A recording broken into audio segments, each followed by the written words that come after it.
निर्वाचन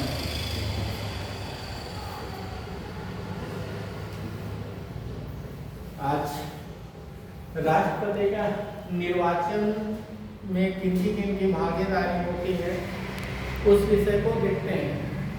तो हमने लास्ट क्लास में पढ़ा था कि राष्ट्रपति के निर्वाचन में 50 अनुमोदक, 50 प्रस्तावक और 15,000 रुपये जमानत राशि लगती है। हमने लास्ट क्लास में देखा था 50 प्रस्तावक, अनुमोदक और 15,000 रुपये की जो है वो जमानत राशि लग रही।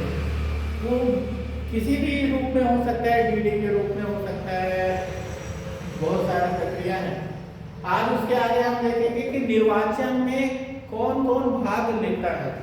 तो हम देखते हैं कि निर्वाचन में मुख्य रूप से अगर देखा जाए तो संसद, दूसरा हमारा विधान मंडल, तीसरा अगर देखा जाए तो हम केंद्र शासित प्रदेश। ये हमारे 3 राष्ट्रपति के निर्वाचन में भाग लेने वालों में हम देखेंगे संसद, दूसरा विधानमंडल, तीसरा हम पढ़ते हैं केंद्र शासित प्रदेश। हमको पता है कि केंद्र शासित प्रदेशों की जो संख्या है वो 8 है। क्या है? 8 है। उन 8 में से अगर वर्तमान में अगर चुनाव हो तो हम कह सकते हैं कि वर्तमान में देखा जाए तो 3 केंद्र शासित प्रदेश ऐसे हैं जो हमारे राष्ट्रपति के निर्वाचन में भाग लेंगे। एक हमारा कौन सा होगा? दिल्ली, एक हमारा होगा पुडुचेरी और एक जो वर्तमान में अभी नवनिर्वाचित विधानसभा है जिसका नाम है जम्मू। ये वर्तमान की बात करें।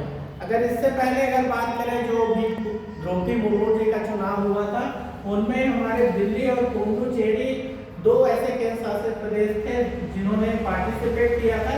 मगर अब भविष्य में अगर चुनाव हो या आज हम चुनाव की स्थिति की बात करें तो जम्मू एक नया केंद्र शासित प्रदेश होगा जो राष्ट्रपति के निर्वाचन में अपनी भूमिका निभाएगा। उसी तरह संसद, हम सब जानते हैं कि संसद के 2 सदन होते हैं, एक होता है लोकसभा और एक होते हैं राज्यसभा।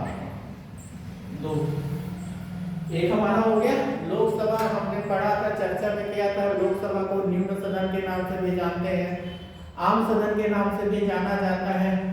वैसे ही राज्यसभा को उस सदन के नाम से जाना जाता है, स्थायी सदन के नाम से जाना जाता है।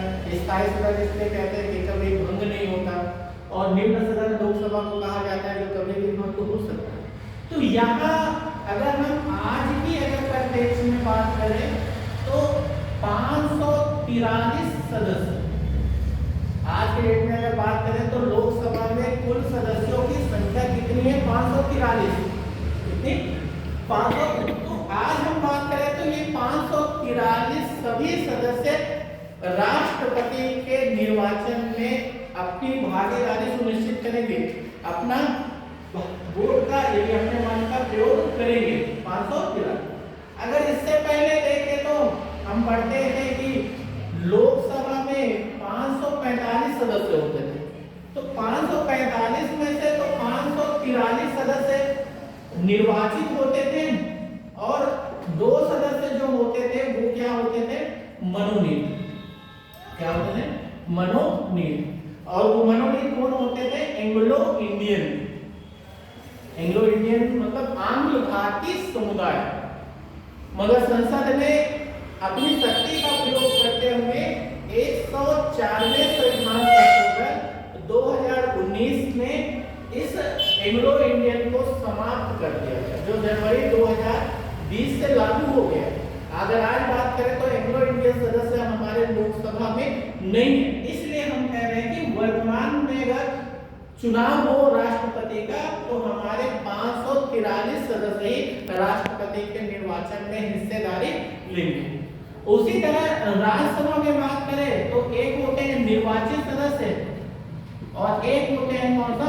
मनोनीत सदस्य। राज्यसभा में मनोनीत सदस्यों की संख्या कितनी है? 12 और वर्तमान की अगर बात करें तो लगभग 233 सदस्य ये निर्वाचित होकर आते हैं। वर्तमान संख्या की बात करें, अधिकतम संख्या की अगर बात करें तो 250 है, हम बात कर रहे हैं वर्तमान में। तो 233 जो निर्वाचित सदस्य हैं वही राज्यसभा से राष्ट्रपति के निर्वाचन में हिस्सेदारी लेंगे, यानी अपने मतों का प्रयोग करेंगे। और जो मनोनीत सदस्य है वह राष्ट्रपति के निर्वाचन में भाग नहीं। तो ये कहना गलत नहीं होगा कि चाहे लोकसभा का हो या राज्यसभा का, यहाँ के निर्वाचित सदस्य ही राष्ट्रपति के निर्वाचन में अपनी भूमिका निभाते हैं या निर्वाचन में भाग लेते हैं। वैसे ही हम देखें विधानमंडल, तो विधानमंडल के भी दो सदन होते हैं, एक होता है विधानसभा और एक होते हैं विधान परिषद। तो हमें पता है कि विधान परिषद हमारे 28 राज्यों में कुछ राज्यों के पास ही है, अन्यथा बाकी राज्यों में केवल और केवल विधानसभा है। जैसे अगर बात करें हम छत्तीसगढ़ में तो विधानसभा है, मध्य प्रदेश की बात करें तो विधानसभा है, गुजरात की बात करें तो विधानसभा है ना, उड़ीसा की अगर बात करें तो विधानसभा है, झारखंड की बात करें तो विधानसभा। ऐसे कुछ ही राज्य हैं जिसके पास दोनों सदन हैं, अन्यथा अधिकतर राज्यों में हमारे केवल और केवल विधानसभा है। इसलिए हम देखते हैं कि राष्ट्रपति के निर्वाचन में केवल और केवल विधानसभा के सदस्य भाग लेते हैं, अर्थात 28 राज्यों के विधानसभा के सदस्य भाग लेते हैं और विधान परिषद के सदस्य राष्ट्रपति के निर्वाचन में भाग नहीं। तो हम देखते हैं यहाँ भी ये कहना गलत नहीं होगा कि विधानमंडल के जो निर्वाचित सदस्य हैं वही राष्ट्रपति के निर्वाचन में भाग लेंगे, अर्थात वह निर्वाचित सदस्य कौन है जिन्हें प्रत्यक्ष निर्वाचन के द्वारा चुना गया है, तो विधानसभा। इसलिए हम कहेंगे कि विधानमंडल के विधानसभा ही राष्ट्रपति के निर्वाचन में भाग लेगा, विधान परिषद भाग नहीं। उसी तरह हमने देखा, पहले ही देख लिया कि केंद्र शासित 8 में से 3 केंद्र शासित किए, जिसमें से हम बात करते हैं दिल्ली है, बात करते हैं पुडुचेरी है, वर्तमान में बात करें तो जम्मू कश्मीर, ये राष्ट्रपति के निर्वाचन में भाग लेते हैं। अब इसमें 2 तरह के क्वेश्चन बनते हैं, एक राष्ट्रपति के निर्वाचन में भाग लेने वाले, तो भाग लेने वाले में आप एक ध्यान रखिएगा कि चाहे लोकसभा की बात हो, चाहे राज्यसभा की बात हो, चाहे विधानसभा की बात हो, चाहे केंद्र शासित, उनमें सब आप निर्वाचित सदस्य ही राष्ट्रपति के निर्वाचन में भाग लेते हुए पाओगे। और बात करें मनोनीत सदस्य, कहीं भी राष्ट्रपति के निर्वाचन में अपने मतों का प्रयोग नहीं करते, चाहे आप राज्यसभा में वो जो 12 मनोनीत सदस्य है वो भी नहीं दे पा रहे हैं और अन्य जगह तो है भी नहीं और विधानसभा में नहीं। इस तरह से लोग देखते हैं तो 2 प्रकार के क्वेश्चन बन सकते हैं, एक निर्वाचन में भाग लेने वाले सदस्य और एक निर्वाचन में भाग लेने वाले सदस्य नहीं। ऐसे 2 क्वेश्चन हम पूर्ववर्ती एग्जाम में हमने देखा है। तो इस तरह से हमारा भारत का जो राष्ट्रपति का निर्वाचन है वह हमारा कंप्लीट होता है।